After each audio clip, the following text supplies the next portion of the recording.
Next, reading The Black Arts on Trial. The Black Arts on Trial by Hannibal Traven, Archmagister of the Arcane University, Imperial City. History. Necromancy, commonly called the Black Arts, has a history that dates back before recorded time. Virtually all the earliest laws of the land make mention of it as expressly forbidden on pain of death. Independent practitioners of the arts of sorcery, however, continued its study. The Sigic Order of the Isle of Artaeum, precursor to our own Mage's Guild, also forbade its use, not only because it was dangerous, but their belief in the holy and unholy ancestor spirits made it heretical. Again, despite this, we hear many stories of students and masters who ignored this stricture. When Venus Galerion left Artaeum, he may have disagreed with the Sigics on much, but he also refused to allow necromancy to be taught in the guild. Almost 1100 years have passed since the time of Venus Galerion, and there have been many Archmagisters to lead his guild. The question of necromancy has continued to be asked. The strictures against it in the guild have never been lifted, but attitudes about it have shifted back and forth over the years. Some Archmagisters have been inclined to ignore it entirely, some have fought very actively against it, and still other Archmagisters have been rumored to be necromancers themselves. In my new role as Archmagister of the Mage's Guild, it is my duty to set policy on this matter. Though I have my own opinions on the Black Arts, I took counsel with two of the most learned mages in the Empire, Magister Carlus of Corinth and Magister Uliseta Krakok of Orsinium, and we debated for 2 days. What follows are summaries of the salient points of the debate, arguments and counter-arguments, which led to the resolution of the Mage's Guild on the subject of necromancy. Argument by Master Krakok. Necromancy is poorly understood. We will not make it disappear by ignoring it. As an intellectual institution dedicated to the study of the magical arts and sciences, we have obligations to the truth. Censoring ourselves in our scholarship is antithetical to our mission of neutrality and objectivity. Counter-argument by Master Carlus. The Mage's Guild must balance its quest for knowledge with responsible caution and ethical standards. It is not censoring a student's course of study to have him proceed cautiously and with purity of purpose. It is not limiting a student's freedom to set rules and boundaries. Indeed, it is essential. Argument by Master Carlus.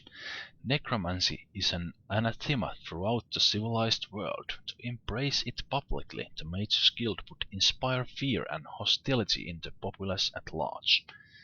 Venus Galerion wanted this institution to be unlike Sigic Order, which was elitist and separatist. We ignore public opinion at our own risk.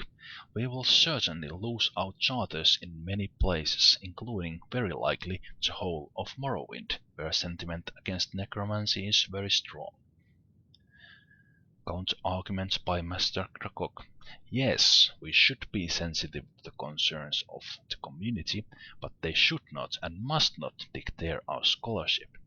Necromancer to many uneducated persons simply means an evil mage. It is madness to limit our work because of prejudice and half-formed understanding. It is an affront to the purpose of objective study to turn our back on the subject merely because of public opinion. Necromancers are the scourge of Tamriel. Argument by Master Krakok. Whether operating independently or in concert with the sloths of King of Worms, Manni Marco, they are responsible for many horrors, animated zombies and skeletons and other forms of the undead. To best combat this menace, we must understand the powers of the necromancer, and we cannot do that by restricting our study of the black arts. Counter-argument by Master Carlos. No one is disputing the threat of the black arts. In fact, that is very essence of my argument against the Mages Guild making it a school to be taught to our initiatives.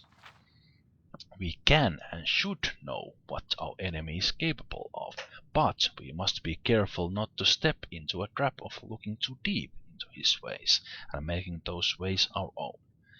We do no one any good if by studying the evil ways we become evil ourselves.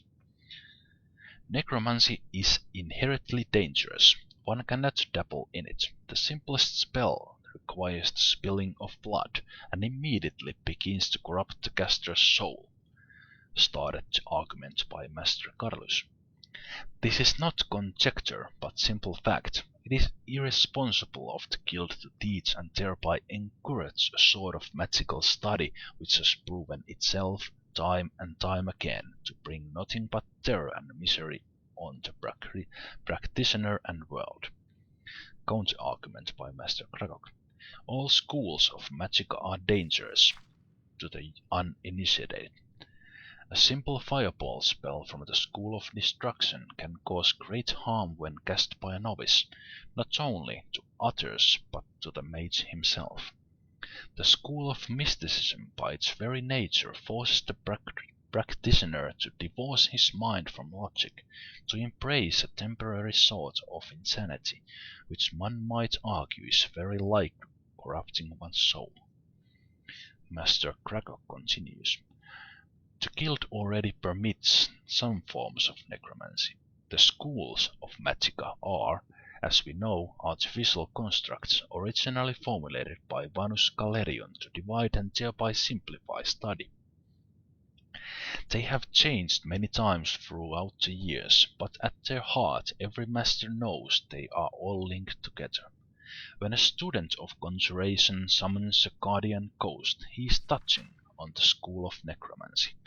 When a student of enchantment uses a trapped soul, he too may be considered guilty of a black art. The school of mysticism, as I have stated before, has some kinship with the necromancy as well. To state that students may not learn the ways of necromancy is to stifle common skills in the other, more historically legitimate schools of the guild. Master Carlos. Yes, the schools are intervened, but the standard spells of each school have passed the proof of time. We know that the student of mysticism, properly instructed, will not be permanently harmed by his experience. In many ways, it is a question of extremes, how far we could permit our studies to take us. Necromancy, by its nature, relies on the practitioner going further into the darkness than is wise, virtually guaranteeing his destruction. It has no place in the Mages Guild. Conclusion.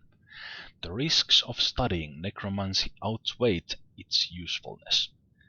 The guild does not wish to censor the study of any of its members, but it will not tolerate studies in the black arts, except in limited form for the purpose of combating its evil adherents.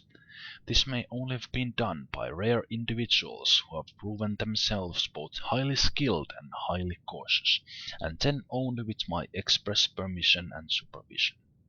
Afterward, I regret to acknowledge that the truth behind the rumor that Master Uliseta Krakok was more than an apologist for necromancy. She was a necromancer herself.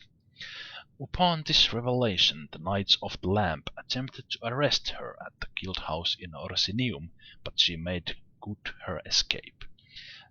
We have every confidence in the replacement magister in Orsinium. Though I disagreed, I respected her logical reasoning enough to include her arguments in this book, and I see no reason to remove them. It is disappointing, however, to see that her interest in the truth was nothing more than euphemism for her slavery to the black arts.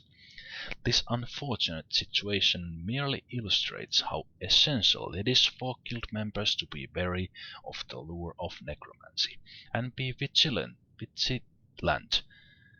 to its practitioners' infiltration in our mage's guild.